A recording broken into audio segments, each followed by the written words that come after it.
श्री शिवाय नमस्तुभ्यम। दोस्तों, स्वागत है आप सभी का अपने YouTube चैनल शिव पार्वती धार्मिक कथा में।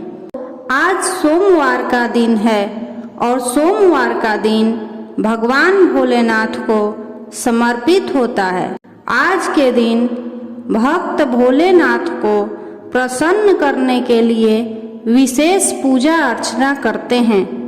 सोमवार के दिन यदि हम भगवान भोलेनाथ की उपासना करते हैं तो वे प्रसन्न होकर हमें मनोवांछित वरदान प्रदान करते हैं।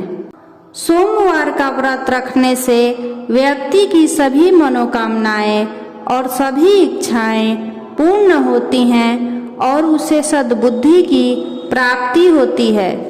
नारद पुराण के अनुसार सोमवार व्रत में व्यक्ति को प्रातः स्नान करके शिव जी को जल और बेलपत्र चढ़ाना चाहिए तथा भगवान भोलेनाथ और माता पार्वती की पूजा करनी चाहिए। शिव पूजन के बाद सोमवार व्रत कथा पढ़नी या सुननी चाहिए। इसके बाद केवल एक समय ही भोजन करना चाहिए। सोमवार का व्रत दिन के तीसरे पहर तक होता है, मतलब सोमवार का व्रत शाम तक रखा जाता है। जो लोग सोमवार का व्रत रखते हैं उन्हें भगवान भोलेनाथ की विशेष कृपा प्राप्त होती है। तो आइए सुनते हैं सोमवार व्रत कथा। एक समय की बात है, किसी नगर में एक साहूकार रहता था। उसके घर में धन की कोई कमी नहीं थी, लेकिन उसकी कोई संतान नहीं थी। इस कारण वह बहुत दुखी था। पुत्र प्राप्ति के लिए वह प्रत्येक सोमवार व्रत रखता था और पूरी श्रद्धा के साथ शिव मंदिर जाकर भगवान शिव और माता पार्वती जी की पूजा करता था। उसकी भक्ति देखकर एक दिन माँ पार्वती प्रसन्न हो गईं और भगवान शिव से उस साहूकार की मनोकामना पूर्ण करने का आग्रह करने लगी। पार्वती जी की इच्छा सुनकर भगवान शिव ने कहा कि हे पार्वती, इस संसार में हर प्राणी को उसके कर्मों का फल मिलता है और जिसके भाग्य में जो होता है उसे भोगना ही पड़ता है। लेकिन पार्वती जी ने साहूकार की भक्ति का मान रखने के लिए उसकी मनोकामना पूर्ण करने की इच्छा जताई। माता पार्वती के आग्रह पर शिव जी ने साहूकार को पुत्र प्राप्ति का वरदान तो दिया, लेकिन साथ ही यह भी कहा कि उसके बालक की आयु केवल 12 वर्ष होगी।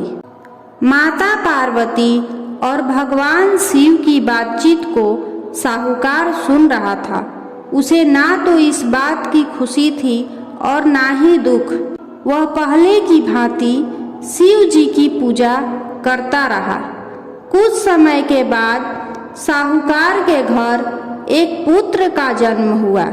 जब वह बालक 11 वर्ष का हुआ तो साहूकार ने उसे पढ़ने के लिए काशी भेज दिया।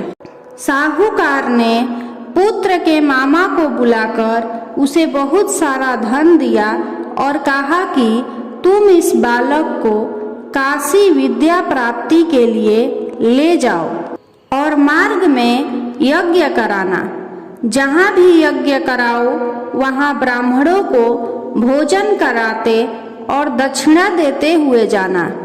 दोनों मामा भांजे इसी तरह यज्ञ कराते और ब्राह्मणों को दान दक्षिणा देते काशी की ओर चल पड़े। रात में एक नगर पड़ा जहाँ नगर के राजा की कन्या का विवाह था, लेकिन जिस राजकुमार से उसका विवाह होने वाला था वह एक आंख से काना था। राजकुमार के पिता ने अपने पुत्र के काना होने की बात को छुपाने के लिए एक चाल सोची। साहूकार के पुत्र को देखकर उसके मन में एक विचार आया। उसने सोचा, क्यों न इस लड़के को दुल्हा बनाकर राजकुमारी से विवाह करा दूं। विवाह के बाद इसको बहुत सा धन देकर विदा कर दूंगा और राजकुमारी को अपने नगर ले जाऊंगा। लड़के को दुल्हे का वस्त्र पहनाकर राजकुमारी से विवाह कर दिया गया। लेकिन साहूकार का पुत्र ईमानदार था। उसे यह बात न्याय संगत नहीं लगी। उसने अवसर पाकर राजकुमारी की चुन्नी के पल्ले पर लिखा कि तुम्हारा विवाह तो मेरे साथ हुआ है, लेकिन जिस राजकुमार के संग तुम्हें भेजा जाएगा वह एक आंख से काना है। मैं तो काशी पढ़ने जा रहा हूँ। जब राजकुमारी ने चुन्नी पर लिखी बातें पढ़ी तो उसने अपने माता पिता को यह बात बताई। राजा ने अपनी पुत्री को विदा नहीं किया, जिससे बारात वापस चली गई। दूसरी ओर साहूकार का लड़का और उसका मामा काशी पहुँचे और वहां जाकर उन्होंने यज्ञ किया। जिस दिन लड़के की आयु 12 साल की हुई उसी दिन यज्ञ रखा गया।